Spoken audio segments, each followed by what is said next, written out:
Hey guys, today we're going to be talking about solving polynomials for their value of x. Now there's a couple different ways we can go about solving polynomials like this. Graphing is an option, factoring, which is what we're going to talk about today, is an option, or something called the quadratic formula. We'll get to all of those in due time, but we want to start by talking about factoring.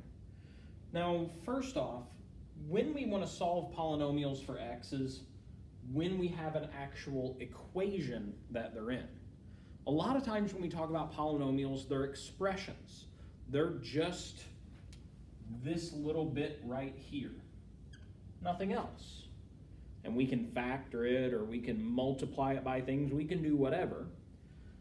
But we don't really solve for anything until we have that equal sign there, until it is an equation. So let's see how we'd solve.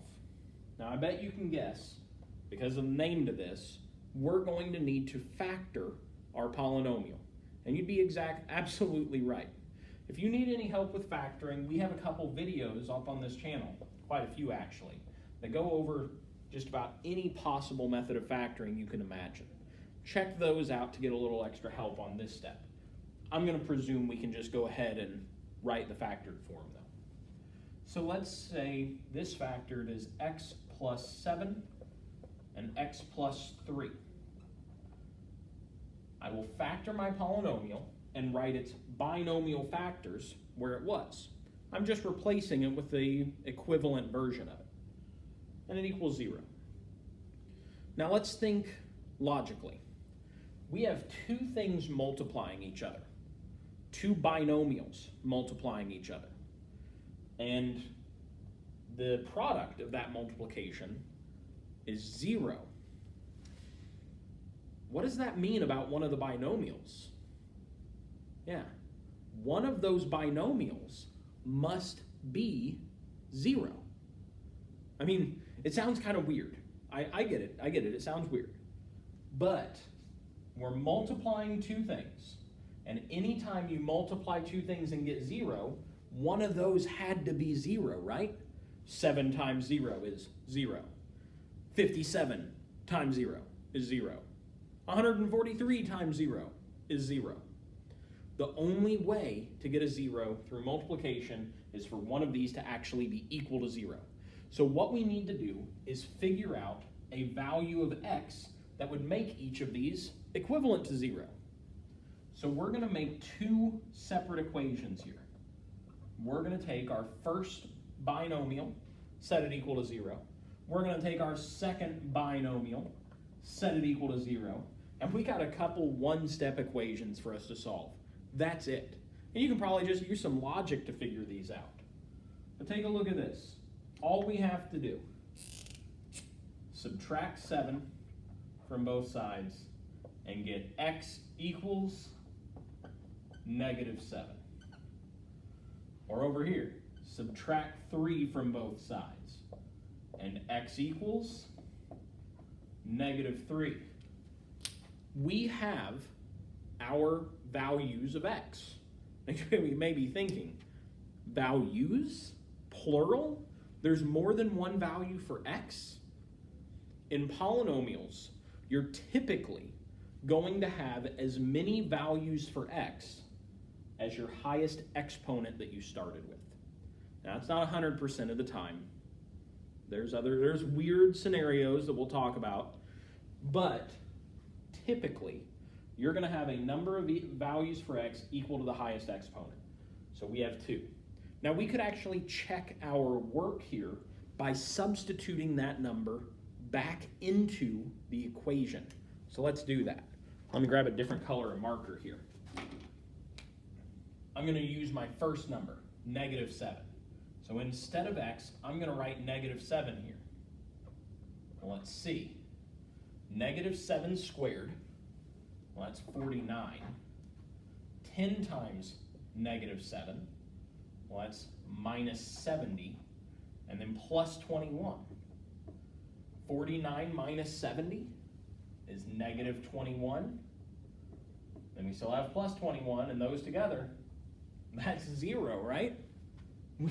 We found a number that worked. We can even try out -3 just to make sure.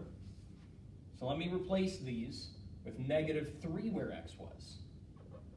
-3 squared, that's 9. 10 times -3 is -30. And plus 21, guess what happens again? 9 minus 30 is -21. And then we have this plus 21 to get us 0 again. So both of these values work. Both of these values, if they were substituted in for x, get our equation to equal 0 like this says. To show you what that means, or what that does in the binomial form of this, let me erase this. If we plug those numbers in, -7 and -3, take a look at this.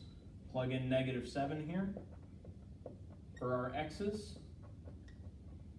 -7 plus 7, well, that's 0. -7 plus 3, that's -4. But what's 0 times -4? 0. We could do the same thing with -3. -3 plus 7 times -3 plus 3. -3 plus 7 is +4, but -3 plus 3 is 0. Yet again, we're multiplying a number by 0, and we get that 0 answer. So really, our goal when solving polynomials for x through factoring is to get those binomial equivalents of our polynomial, set each of them equal to 0, and figure out what's x there. We're going to get 2 values in each one. Let's try out one more example in this video just to make sure we're all on the same page.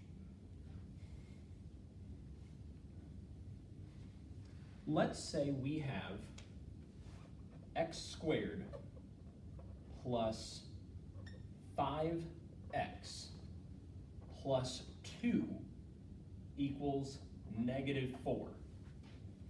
Now hold on. We've been talking a lot about zeros, setting things equal to 0. But what's this equation say? Equal to -4? That's not 0. What do we do about that? Pretty simple. In order to solve a polynomial for x, and this is a very important step and a very important thing to keep in mind, the polynomial must be equal to 0. Must, absolute must. All right, guys, sorry about the cut there. We were talking about this polynomial, and we were saying it must be equal to 0. So what I'm going to do is I'm going to go ahead and look at this and say, well, I have -4 on this side. How can I move it to this side? How can I cancel that out? How can I get it equal to 0?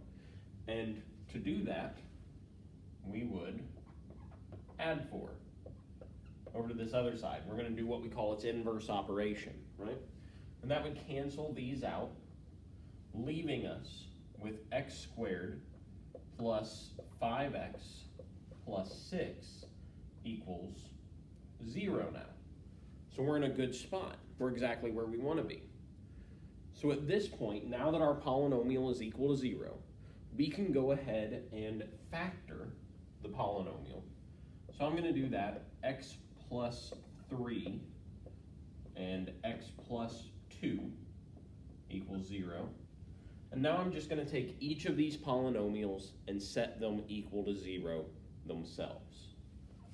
So x plus 3 equals 0.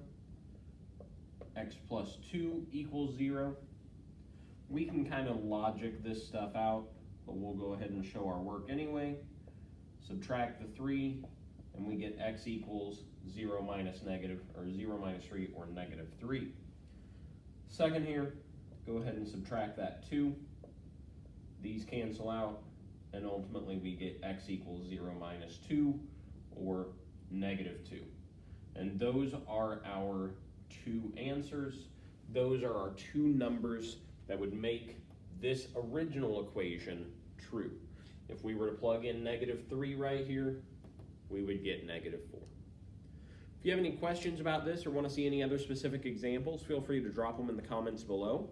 Otherwise, thanks for watching, guys, and I'll see you next time.